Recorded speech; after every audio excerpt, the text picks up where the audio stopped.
കളമശ്ശേരി പോലീസിനെതിരെ ഗുരുതരമായ പരാതി ഉയരുന്നു. കൊല്ലം സ്വദേശി ആയ ഒരു യുവാവിനെ സാമ്പത്തിക തട്ടിപ്പ് കേസിൽ കുടുക്കിയെന്നാണ് ഇപ്പോഴുള്ള പരാതി. 36 ലക്ഷം രൂപയുടെ ഓൺലൈൻ തട്ടിപ്പ് കേസിലാണ് കൊല്ലം സ്വദേശി അലൻ മൂന്നാം പ്രതിയായത്.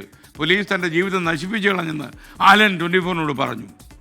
ഞാൻ പറഞ്ഞു, ഞാൻ ട്രേഡ് ചെയ്യുന്ന ഒരാളാണ്, ക്രിപ്റ്റോ കറൻസിയിലാണ് ട്രേഡ് ചെയ്യുന്നത്, ഇന്ന പ്ലാറ്റ്ഫോമിലാണ് ട്രേഡ് ചെയ്യുന്നത്, എല്ലാം അതിൻ്റെ പ്രൂഫൊക്കെ ഉണ്ട്, ഞാൻ പ്രൂഫ് കാണിക്കുന്നു പറഞ്ഞു. അപ്പോൾ ഒരിടത്ത് പറഞ്ഞു ഓക്കെ അങ്ങനെയാണെങ്കിൽ, പക്ഷേ ഒരു പ്രൂഫൊന്നും ചെക്ക് ചെയ്തൊന്നുമില്ല. അതിൻ്റെ അടുത്ത് പറഞ്ഞു നമുക്ക് സ്റ്റേഷൻ വരുന്ന പോയിട്ട് വരാം, ഇതൊക്കെ ഞാൻ ജസ്റ്റ് ചോദിച്ചറിഞ്ഞിട്ട് വിട്ടേക്കാം എന്ന് പറഞ്ഞു. അങ്ങനെയാണ് ഞാൻ പോകുന്നത്. അതിന് ശേഷം അവിടെ ചെന്നപ്പോഴാണ് ശരിക്കും ഈ തുക ഞാൻ അടിച്ചു മാറ്റുന്നു പറഞ്ഞിട്ട് ഞാനത് പ്രതിയാകുന്നതും അവിടെ നിന്ന് പിന്നെ ജയിലിലോട്ട് വരുന്നത്. ഇത്രയും വലിയൊരു തുക ഞാൻ അടിച്ചു മാറ്റിയെന്നൊരു രീതിയിൽ ഭയങ്കരമായിട്ട് പ്രചരിച്ചു.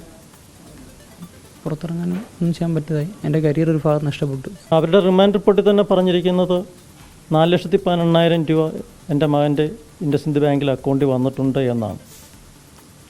എന്നിട്ട് അവർ വാർത്ത കൊടുത്തത് 36 ലക്ഷം ഓൺലൈനിലൂടെ തട്ടിയ പ്രതി അറസ്റ്റിൽ എന്ന് പറഞ്ഞിട്ടാണ് വാർത്ത കൊടുത്തത്. എങ്ങനെ ഈ 36 ലക്ഷത്തിലേക്ക് എത്തിയെന്നുള്ളത് റിമാൻഡ് റിപ്പോർട്ടിൽ വ്യക്തമായിട്ട് പറഞ്ഞിട്ടില്ല. ആകെ 4,18,000 കാര്യമാണ് പറഞ്ഞിട്ടുള്ളത്. അങ്ങനെ ഒരു എമൗണ്ട് എൻ്റെ മകൻ്റെ അക്കൗണ്ടിൽ വന്നിട്ടുണ്ടോ എന്ന് വെച്ചാൽ ഇല്ല.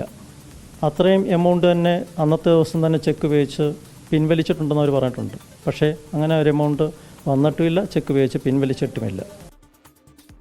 കൊച്ചിയിൽ നിന്ന് ശ്യാംകുമാർ ചേരുന്നു. ശ്യാം, എന്താണ് വിവരം? ഗുരുതരമായ ഒരു പരാതിയാണ്. 45 ദിവസം റിമാൻഡിൽ ജയിലിൽ കഴിയേണ്ടി വന്ന അലൻ എന്ന യുവാവും അദ്ദേഹത്തിൻ്റെ പിതാവ് ഉന്നയിക്കുന്നത് 36 ലക്ഷം രൂപയുടെ തട്ടിപ്പ് നടത്തി. അത് കളമശ്ശേരി സ്വദേശിയായ ഒരു 72-കാരിയിൽ നിന്ന് പല പേര് പറഞ്ഞ ഓൺലൈൻ തട്ടിപ്പിലൂടെ പണം സ്വന്തമാക്കിയെന്ന 2 ഇതര സംസ്ഥാനക്കാർക്കെതിരെയും മൂന്നാം പ്രതിയായ അലനെതിരെയുമാണ് കേസെടുത്തത്.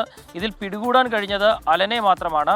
ഈ കേസിൽ റിമാൻഡ് റിപ്പോർട്ടിൽ പോലീസ് പറഞ്ഞത് ഈ ദിവസം അലൻ്റെ അക്കൗണ്ടിലേക്ക് 4,22,000 രൂപ 1-2 പ്രതികൾ അയച്ചു.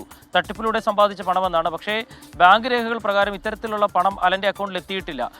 ക്ഷമിക്കണം, പോലീസ് പറഞ്ഞത് 4,18,000 രൂപ എത്തിയെന്നാണ്.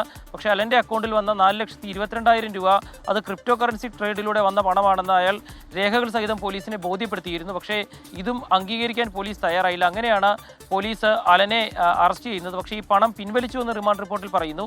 പണം പിൻവലിച്ചിട്ടില്ല. അങ്ങനെ രേഖകൾ ഹാജരാക്കാൻ തയ്യാറായിരുന്നെങ്കിലും അത് കേൾക്കാതെ കേസിൽ പ്രതിയാക്കിയെന്നാണ് അലൻ്റെയും കുടുംബത്തിൻ്റെയും ആരോപണം. 45 ദിവസം ജയിലിൽ കഴിയേണ്ടി വന്നുവെന്നും ഈ കുടുംബം ആരോപിക്കുന്നുണ്ട്. പക്ഷേ പോലീസ് പറയുന്നത് കൃത്യമായ അന്വേഷണത്തിലൂടെയാണ് ഈ പ്രതിയിലേക്ക് എത്തിയത്. കേസ് അന്വേഷണ നാൾവഴിയിലാണ്, അത് അവസാനിച്ചിട്ടില്ല. അതുകൊണ്ട് തന്നെ കേസിൽ ജാമ്യം ലഭിച്ചു എന്നത് കുറ്റം ഇല്ലാതാക്കുന്നില്ല.